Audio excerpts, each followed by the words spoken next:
Hey everybody, today you're going to learn about the basic wave formula. This is really the only formula you'll have to worry about this whole unit. And some of the properties you've already learned about thus far, but I will recap them here.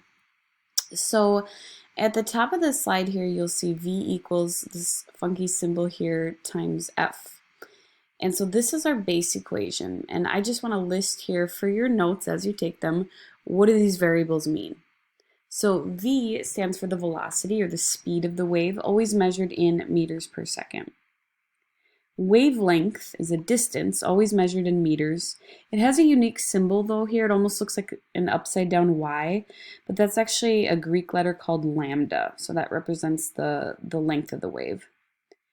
Frequency, which is F in the equation, is measured in hertz. You should have already learned about this, but I'll recap here that a hertz means one wave that passes per second. So if you find that a wave has a frequency of 10 hertz, it means that every second that passes, 10 complete wave cycles would have passed a certain point. Right? So that's our base formula, and we're just going to use that in some example problems here. So the first problem, one end of a rope is vibrated or shook to produce a wave with a wavelength of 0.25 meters. The frequency of the wave is 3 hertz. What is the speed of the wave? Well, in all these, I'm going to ask that you start with your base equation. And if you have to manipulate, do so. But in this one, you really don't have to because we're just looking for the velocity or the speed, so you just have to multiply the numbers. Wavelength, or lambda, is 0.25 meters. Frequency is 3 hertz. So we get a numerical answer of 0.75. And the unit is going to be meters per second. That's velocity. Now, if you're wondering, okay, how did that happen? We multiplied meters times hertz. How does that equal meters per second? Well, hertz is really the same thing as like a wave per second, or really just the reciprocal of a second. So when you multiply those values, you end up getting meters over seconds. Now, if that confuses you, I don't want you to worry about it. Just try to remember, okay, velocity is always meters per second. Should be pretty easy. Example 2, a wave on a spring has a speed of 4 meters per second. Its frequency is 3 hertz. What is its wavelength? So start with your base equation again, and I want you to manipulate it to solve for the variable you're looking for, in this case, wavelength. So we want to get this lambda all by itself. And in order to do so, you need to divide both sides of the equation by F, or frequency.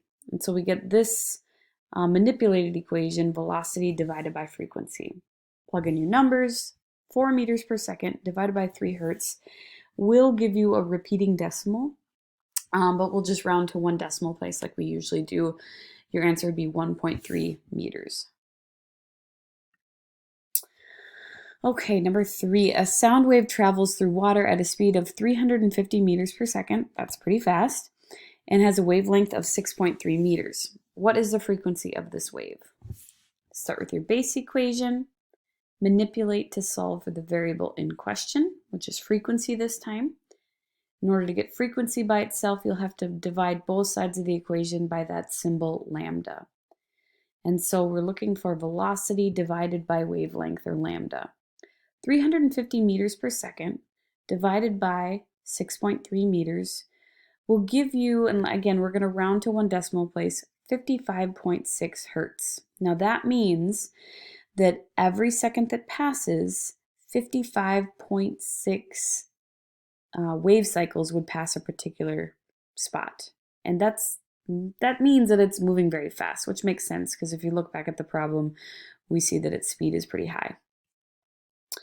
Okay, so that's just some basics with the wave formula. I want to take it just one step further and talk a little bit about electromagnetic waves.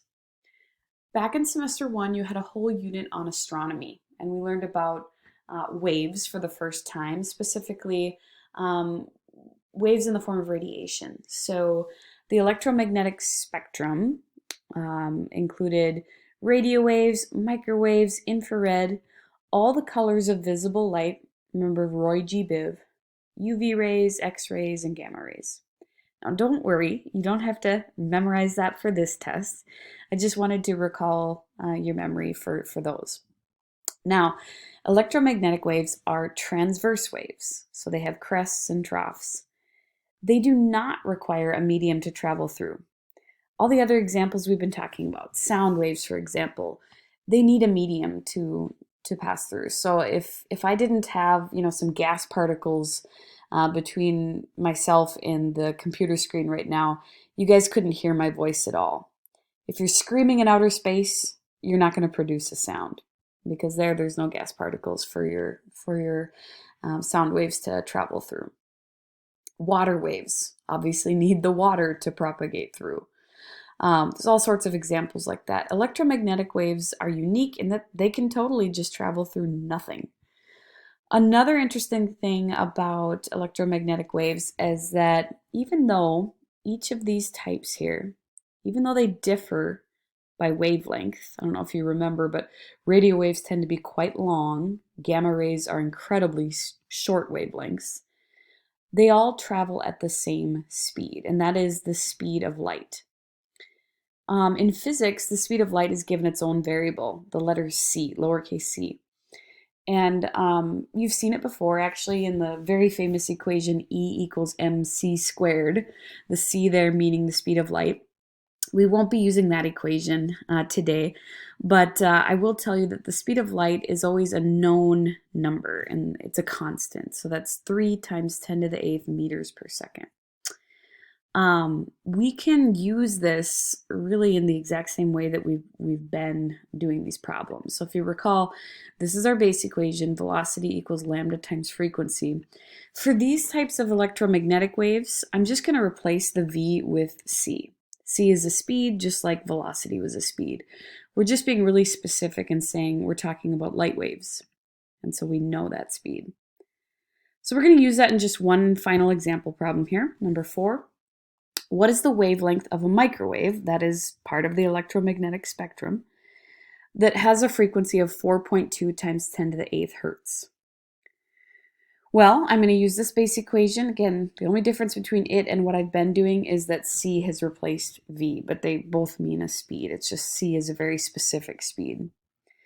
We're going to solve for wavelength because that's what the question wants, and we're going to divide both sides of the equation by frequency in order to do so.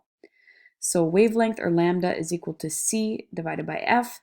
And remember, c is a known constant. It never changes. So we automatically know that value here. 3 times 10 to the 8th meters per second divided by the frequency given in the problem. Notice I use parentheses all the time. Especially with numbers in scientific notation, using parentheses is key to avoid making mistakes in terms of the order of operations. So I'd like you to practice right now, if you have a calculator handy, go ahead and plug this in and make sure that you're getting the same answer I do. Rounding to 1 decimal place, you should get 0.7, and we're looking for a wavelength, so that's going to be our distance unit, meters. All right, so with this lesson, guys, I do want to tell you that on your test, we'll be primarily using this equation. I just really wanted to tie in some information you've learned in the past with waves and just explain an extension on that. So you might see this again, but primarily the base equation using v is what we're most concerned with. So you're going to put this into practice on a short quiz. You should find it in the same folder you found this lesson. Thanks for watching, guys.